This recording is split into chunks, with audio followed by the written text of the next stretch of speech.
자리가 좀 부담스러워서 계속 공부하다가 우리 존경하는 이재철 목사님 너무 공부하기는 좀 미안하고, 평소에 굉장히 제가 또 우리 후배이지만 굉장히 또 목회와 직장에 대한 그 선교를 열심히 하는 걸 제가 계속 보면서 많이 이제 생각하는 후배이기 때문에 도저히 공부하기 힘들어서 왔습니다. 저는 아까도 우리 이재철 목사님께서 말씀하신 대로 철고 15에 1984년도에 업무과를 졸업했습니다. 그리고 공부를 너무 잘해서 강원도 태백에 있는 통리역에서 영모 시작해서 작년에 이제 만 40년 동안 호래에서 이제 모든 일정을 잘 마치고 이제 퇴직할 준비하라고 임금 피크제를 지금 임진강역에서 하고 있습니다. 잠깐 제 소개를 조금 더 하면은 재직 중에 1991년도에 구로열차 사업소에서 차장 업무를 하면서 군포에 있는 조영기 목사님께서 세운 한세대 영산신학대학원에 주간에 3년 동안 사람에 대한 것을 좀 많이 공부해야 되겠다 생각하면서 서울역에서 근무하면서 백석대 상담대학원에서 인턴 과정에서 약 5년 동안 사람에 대한 공부를 하면서 철도에 근무하면서 사회복무요원이라든지 직장의 동료들을 섬기고 상담해주고 전도하고 그런 재미로 살고 있습니다. 지금은 이제 임진강역에 총 직원이 4명인데 2명 정도 있습니다. 그래서 제 목표가 올해 남은 2명을 아니죠, 1명이 있습니다. 1명 이제 전도하는 게 목표인데 어쨌든 이렇게 만나 뵙게 돼서 반갑고요. 우리 존경하는 이경재 목사님께서 이미 좋은 메시지로 우리에게 감동을 주셨고, 또 우리 삼법교회 김기혁 목사님께서도 이렇게 간증해 주셨으니까, 제가 40년 동안 출대에 있으면서 얼마나 많은 사람들을 만나봤겠어요. 그렇죠? 영익 전무생활을 하면서 특별히 서울역의 수많은 고객들을 대하면서 많은 연단과 눈물의 골짜기를 개인적으로 좀 보내는 경험이 있습니다. 그래서 그 많은 스토리를 다 이야기할 수는 없잖아요. 오늘 보니까 이렇게 이미도 메시지가 이렇게 은혜롭게 됐기 때문에 그 중에서 딱 한 가지만 말씀드리겠습니다. 제가 요즘 그 서울본부 서울고속열차 사업소 2개 선교회를 섬기고 있고, 제가 메시지를 전하고 있는 내용이 존 버년의 철로역정에 관한 메시지를 전하고 있고요. 그래서 많은 그 이성공 목사님의 부흥강사 성결교회 목사님이 그걸 많이 소개하시고, 또 지구촌교회 이동원 목사님이 소개하시는 내용이 많아요. 어쨌든 요 부분에 짤막하게 이야기하고, 제가 만난 그 하나님, 역사하신 하나님 중에서 가장 중요한 것 하나만 말씀드리고 마치도록 하겠습니다. 배도 고픕니다.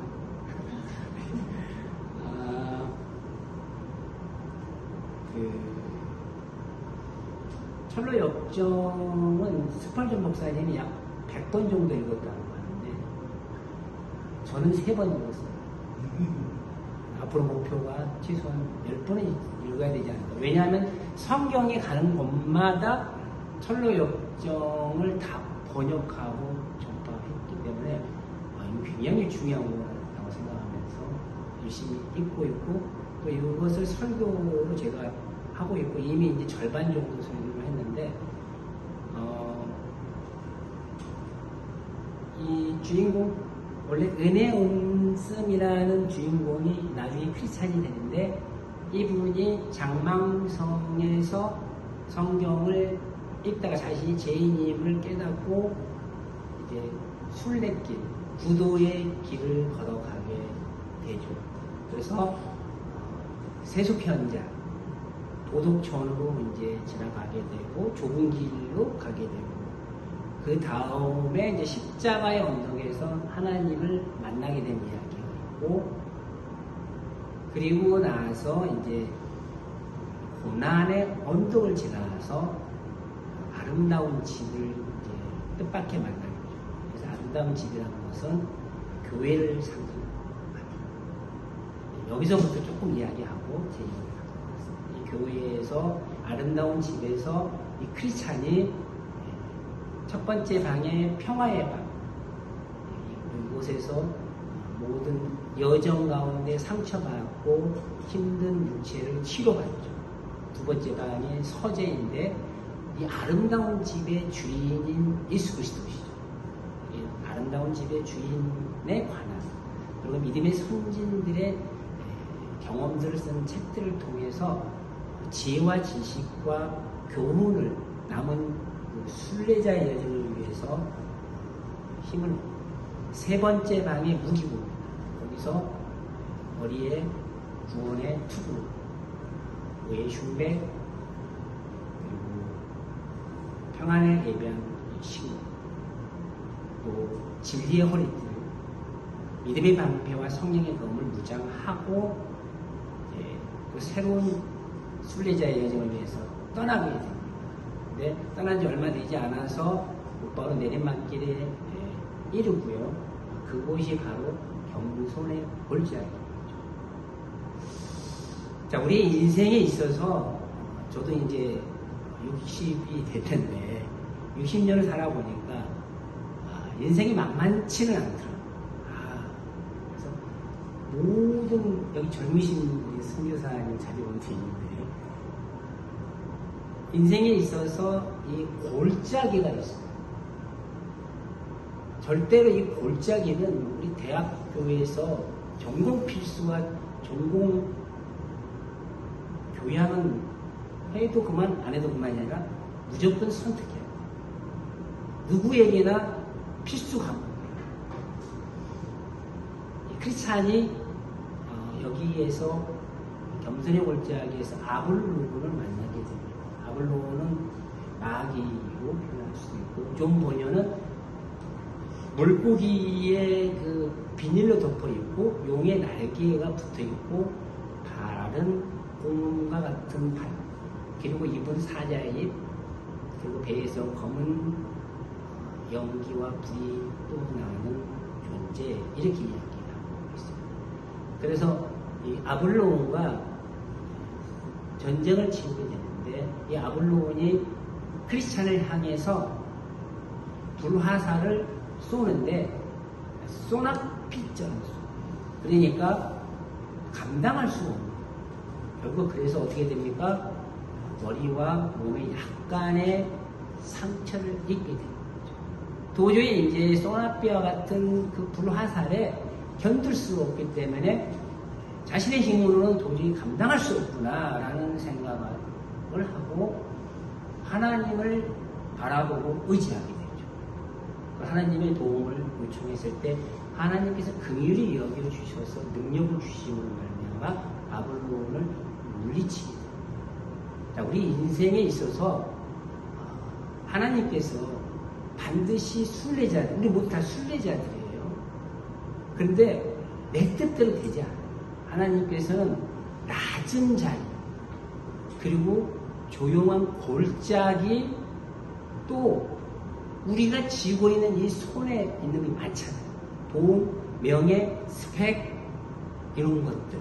내가 의지하고 있는 것들을 좀 놓기를 원하는 거예요. 그래서 피치 못할 상황으로 하나님께서 인도해 주시는 것이죠.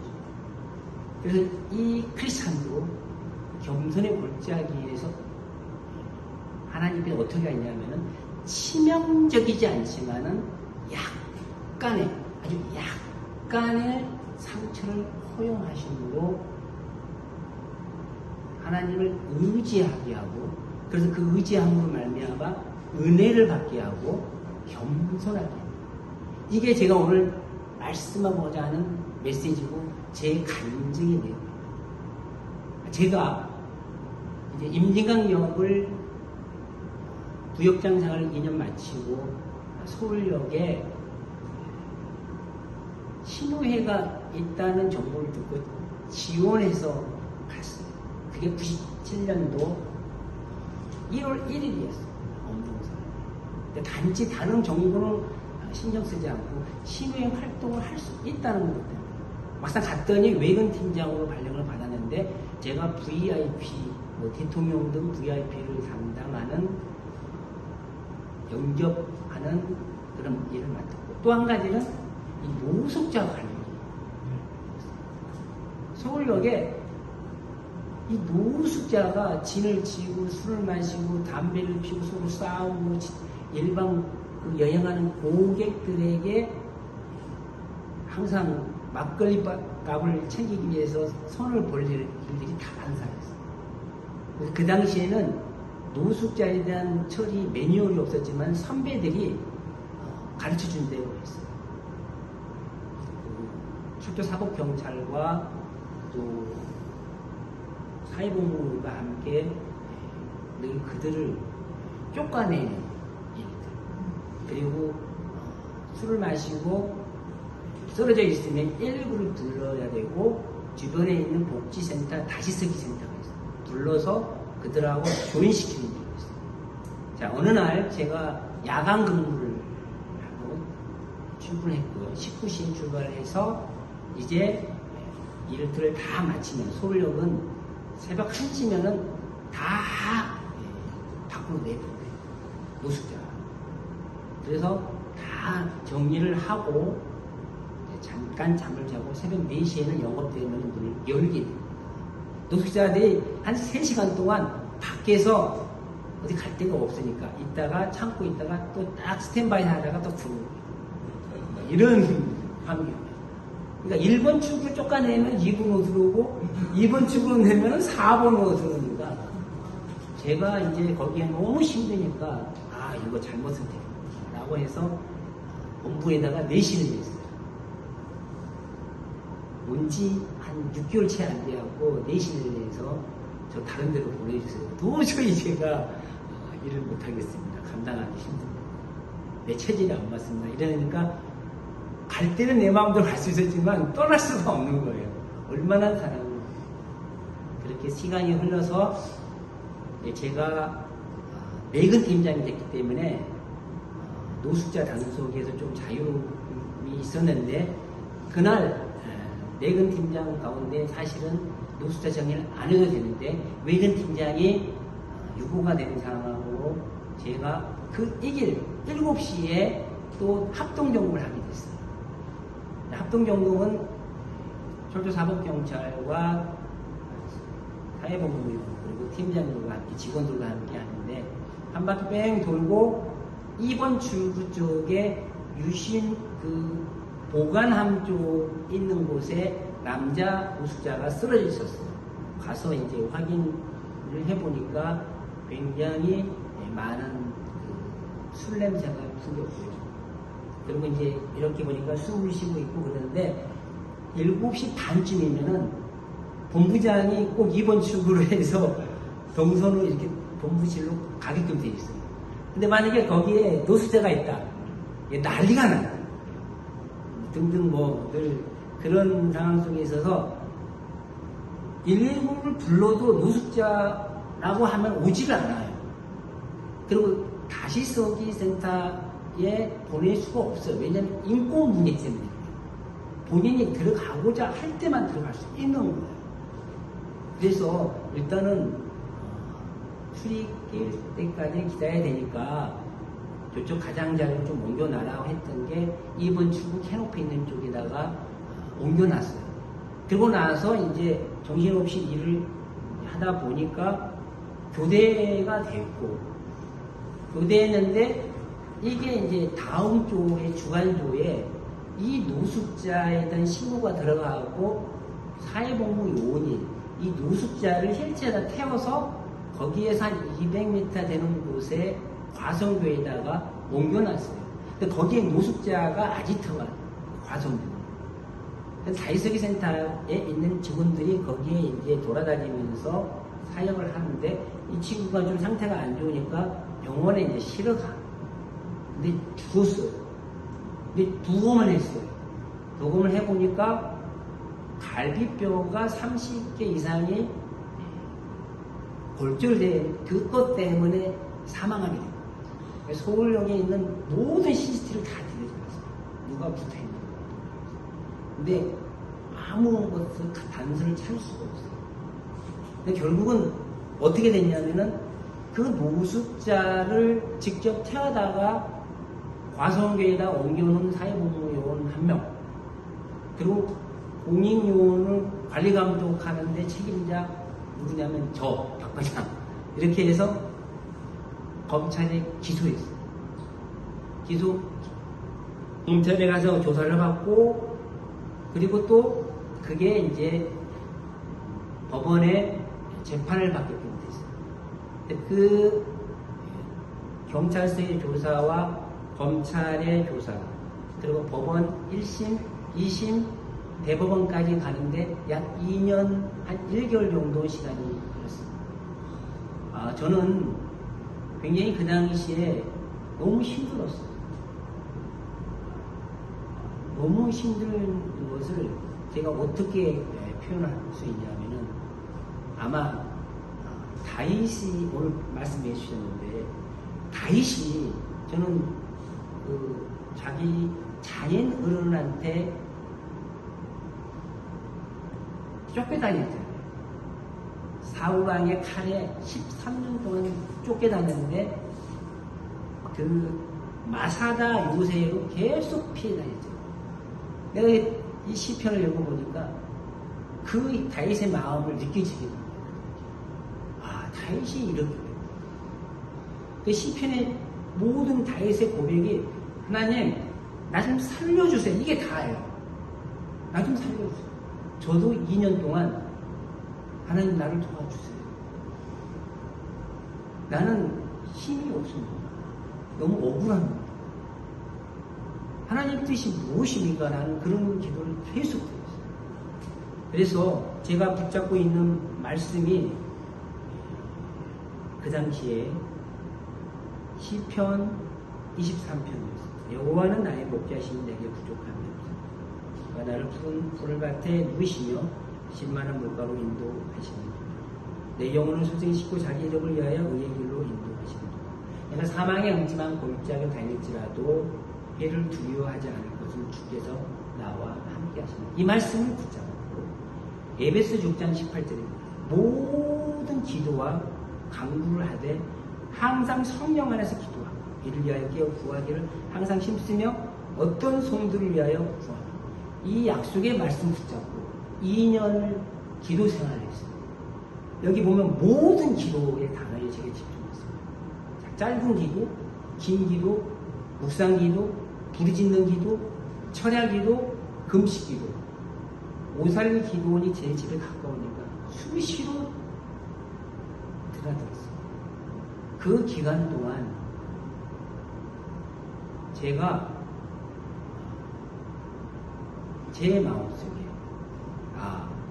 나를 단련시키기 위한 하나님의 역사하다라는 그런 깨달음이 있었고,